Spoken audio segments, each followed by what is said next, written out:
offseason carousel of running back changes continues.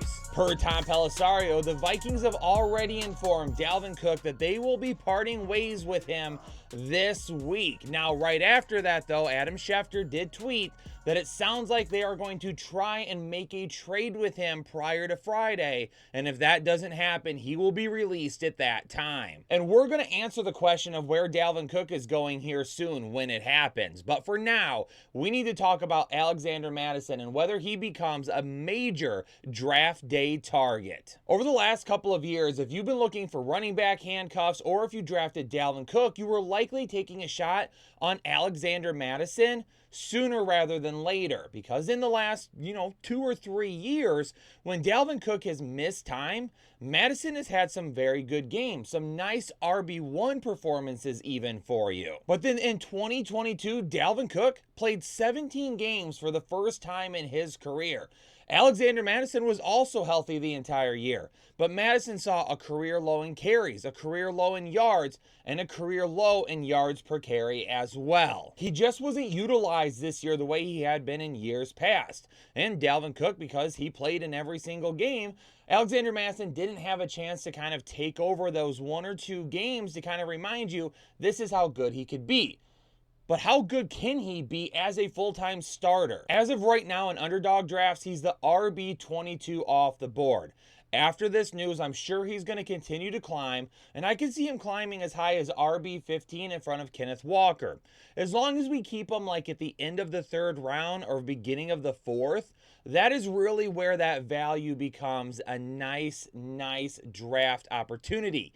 But if we start going up into the 2nd round, where that could legit happen, that's going to be a major concern for me. I'm not taking him over guys like Ramondre Stevenson, Josh Jacobs, Derrick Henry. That's not going to happen. And even at this point, with Breece Hall and Tony Pollard on the mend, I'd be willing to take a shot at one of those guys as my RB2 and their upside before I would take a shot at Alexander Mattison. One thing to keep in mind with Mattison this year is this offense for the Vikings might be a little bit different. And yes, they throw the ball quite a bit, but they are really set up to throw the ball even more potentially in 2023. The defense could end up being a little bit better, but they did get rid of Zadarius Smith, which is going to be a hit to their pass rush.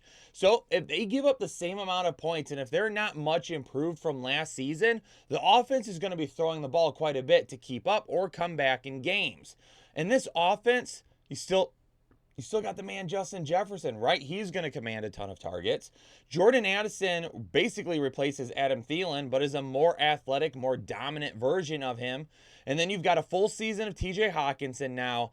And I don't think anybody should forget that KJ Osborne is a really good wide receiver 3. I also don't think Mattison is going to make a big impact in the passing game. He might see 20, 30, maybe 35, 40 targets this year, but I wouldn't expect more than that. And all those targets aren't going to turn into fantasy production. So really, we're just looking at what are we going to get on the ground? How many touchdowns are we going to score? I think people are going to be reactionary to this, and they're going to start taking him pretty high. But come your draft, be smart about it. Don't take him in front of some of those proven guys that we've seen do it time and time again.